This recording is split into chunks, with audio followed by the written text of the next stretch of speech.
This is fucking weird, dude. Is that hair? Holy, okay, me and Ian found two very suspicious bags on the side of the road. And now we see that there is something that looks like hair in this bag. So I'm freaking the fuck out right now. So me and Sean, we went to the reservation to record some kind of project that he was doing for class, and we stumbled across these bags while we were there. I kicked it because I just thought it was garbage or something. But it felt like it was something that was dead. Felt like a body almost. That kind of concerned me a little bit. So me and Sean both cut open the bags. We found just these like decapitated animals that were just in the bags, and it was just freaked us out a little bit. So we called the police. When they came over, they pretty much said that this was happening all over town and that there wasn't much that they could do and that it was cult related. That was probably the least reassuring thing they could have said. So it's been about a week since me and Ian found the dead animals in the bag, and it's been bugging my mind nonstop. So I think what I need to do, I need to find the answers to whatever is going on in the reservation, and I'm gonna make a documentary about it. I'm gonna just try to document as much as I can, trying to find the answers to who's doing this, why, all that other stuff. So yeah, this is the start of my documentary.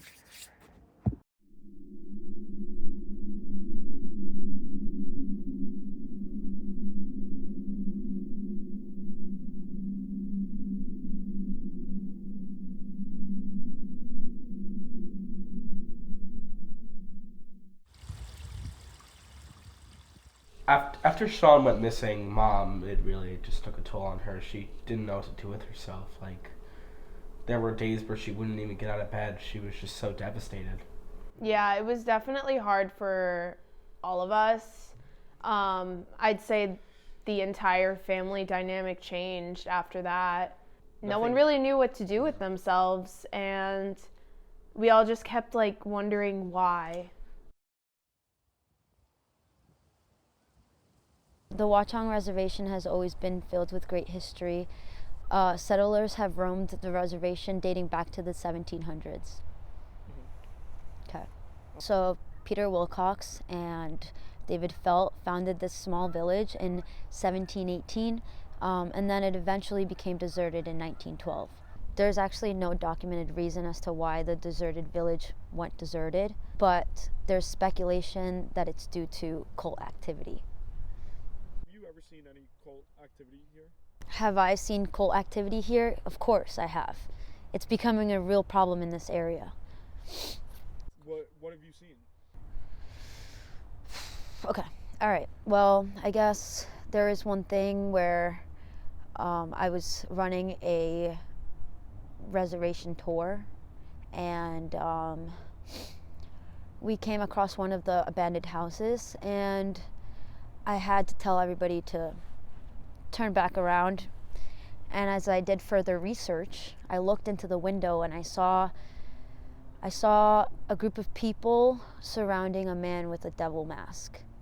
There was candles, there was what I would call it is devil worshipping and chanting.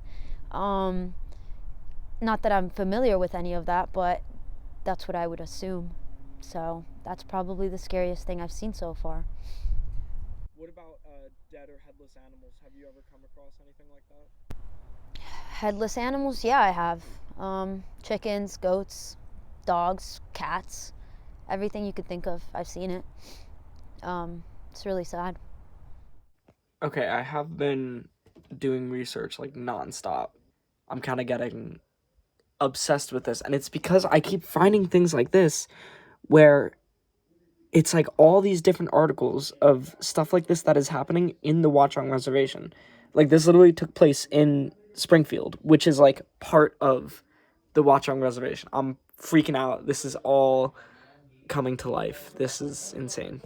When Sean started doing this project, it really just took over his entire personality. He never really was around for dinners anymore. Always on his laptop, just researching and, just looking through like old books, and it felt like we lost him before he actually went missing.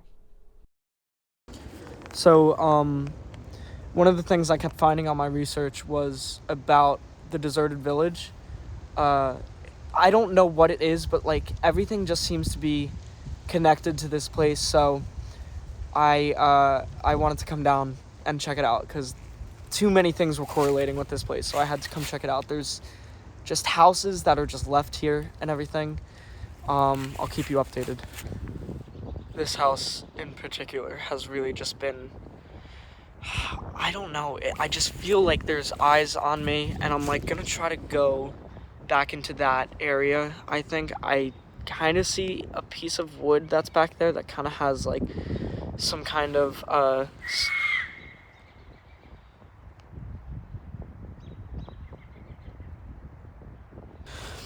I don't know what the fuck that was. I just started running. I just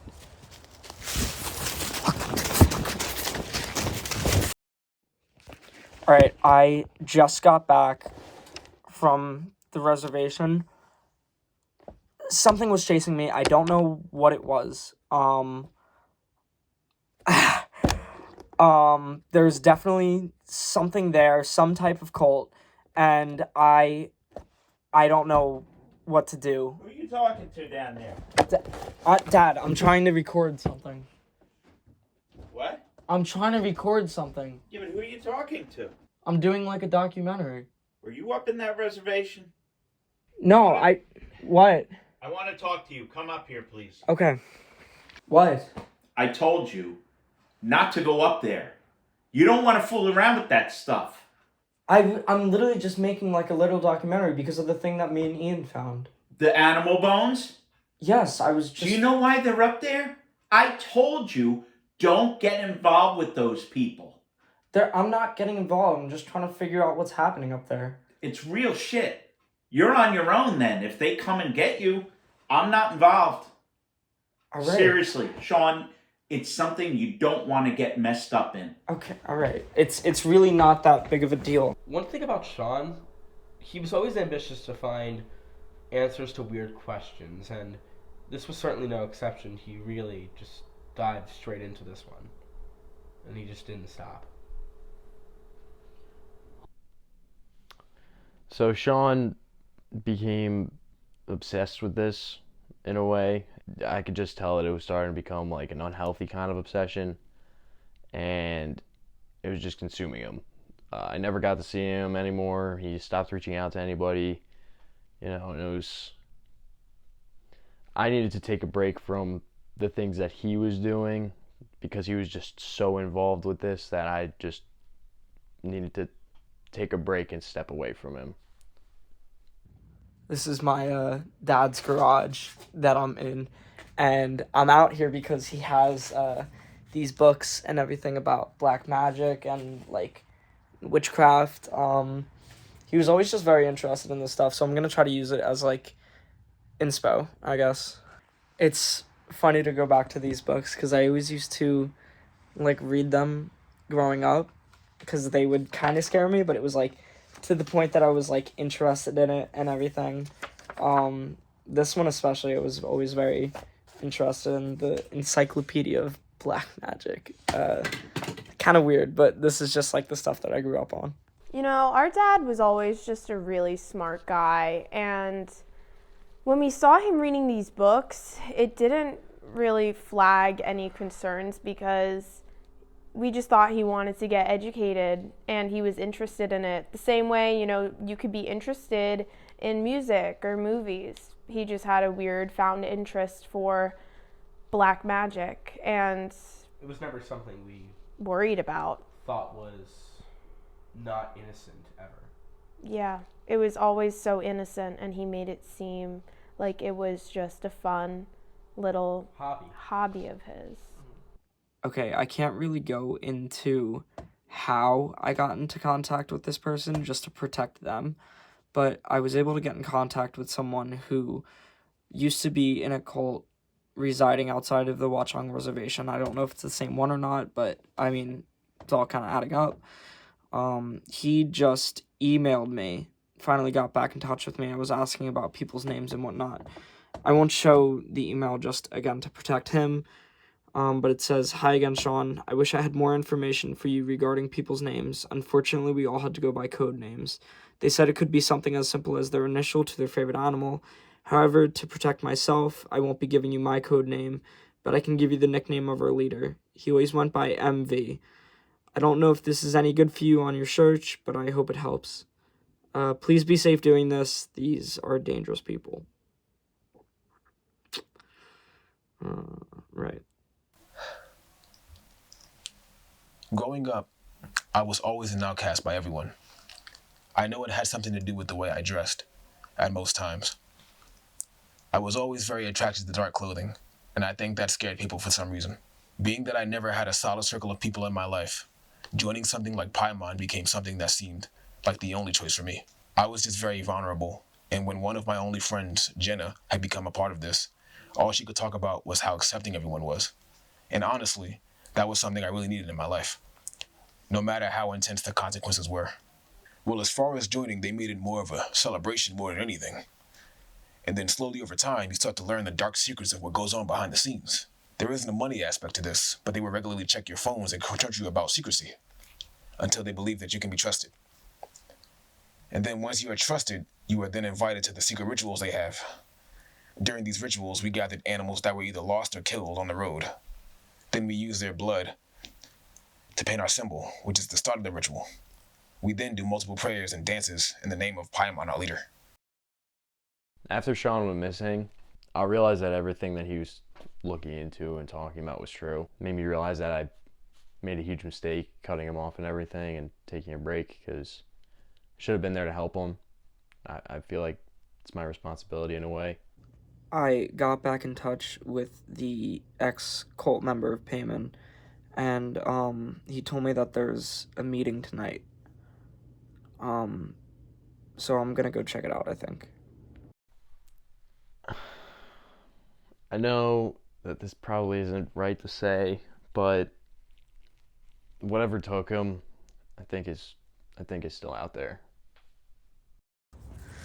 I'm in the woods. I think I see them. I see candles. I'm gonna try to get closer. I have a flashlight.